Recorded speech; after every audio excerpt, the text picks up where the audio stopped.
This was the way it began. The probing questions and bright lights, posings and signings. What phases of Japan do you seek to explore, Mr. Faulkner? Mr. Faulkner, what do you think of Japanese culture? How do you like Ernest Hemingway? Mr. Faulkner, can the soul be evil, and if so, where is truth? Famed novelist William Faulkner said he hopes to deepen his understanding of Japanese culture at a press conference shortly after he arrived for a 3-week visit. Wearing red suspenders, the American novelist drew a laugh when he said he wrote Sanctuary in order to buy a horse.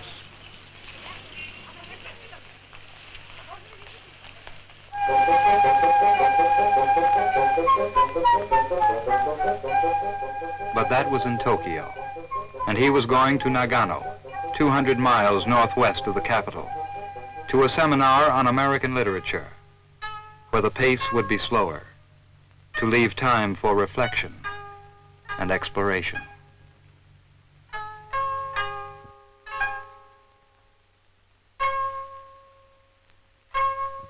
A peaceful, pleasant place, he said.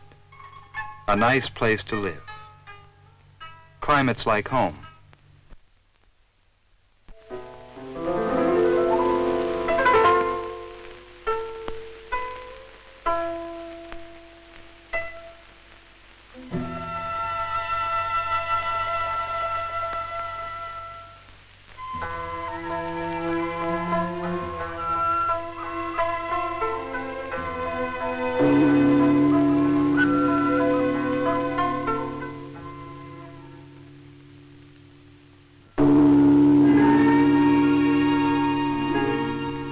Here is a civilization, an ancient and ordered homogeny of the human race.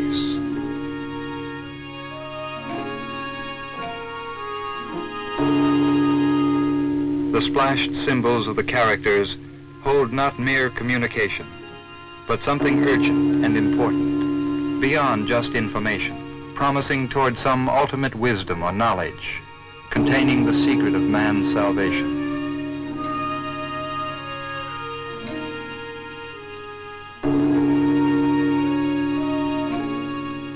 An interview with the aged abbess, and new knowledge of Buddhism and its place in Japan.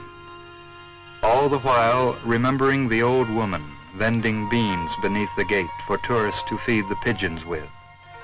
A face worn with living and remembering, as though one life had not been long enough. Here finally is one who never read Faulkner, and neither knows nor cares why he came to Japan, nor gives a single damn what he thinks of Ernest Hemingway. Others do. The young students prying and prodding with their questions, wanting some message which they could call truth.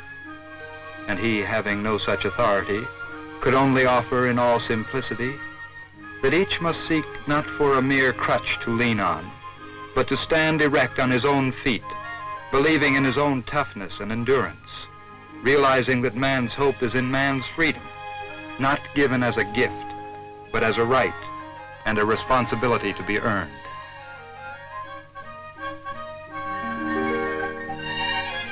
And the teachers of the young.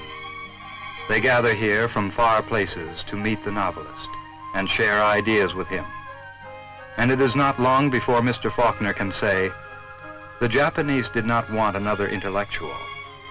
What they wanted was just a human being who spoke not their same intellectual language, but who could write books which met their standards of what writing must be, yet who, in trying to communicate human being to human being, spoke in a mutual language much older than any intellectual tongue, because it is the simple language of humanity. What phases of Japan do you seek to explore? Humanity.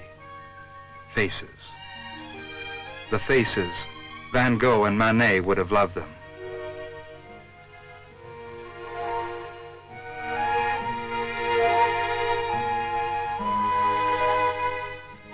The pilgrim with staff and pack and dusty with walking, squatting in the gate of the compound, his gown tucked about his thighs, before beginning, or perhaps already having set it in motion, the day. And here is one much too busy to have time to bother about whether he is happy or not, pastless and apparently immune, even from parents.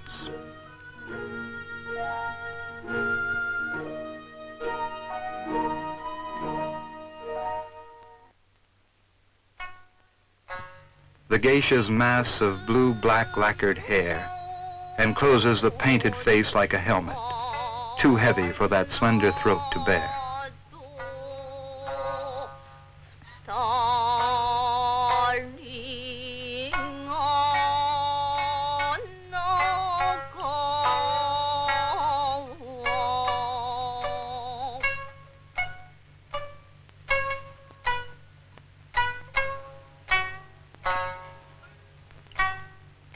Her kimono, a covering from throat to ankles, a modesty proclaiming her femininity, where nudity would merely parade her mammalian femaleness, a modesty which flaunts its own immodestness.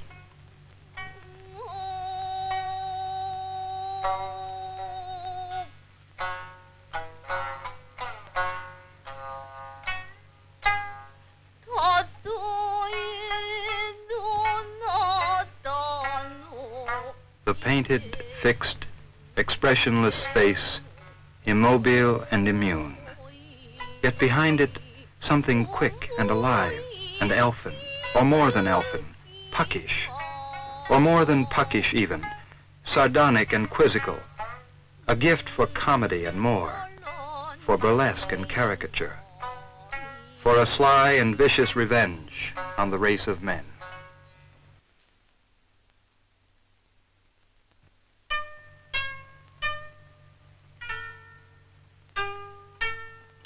And he adds something more on women. She does not speak my language, nor I hers. Yet in 2 days, she knows my countrymen's habit of waking soon after the first light. She knows I like a fresh room to breakfast in when I return from walking. And it is so. The room done for the day, coffee tray and morning paper. She asks without words why I have no clothes to be laundered, and without words asks permission to sew the buttons and darn the socks. When speaking of me to others, she calls me wise man and teacher, I who am neither. She is proud to have me for her client, and I hope, pleased, that I try to deserve that pride and match with courtesy that loyalty. There is a lot of loose loyalty in this land. Even a little of it is too valuable to be ignored.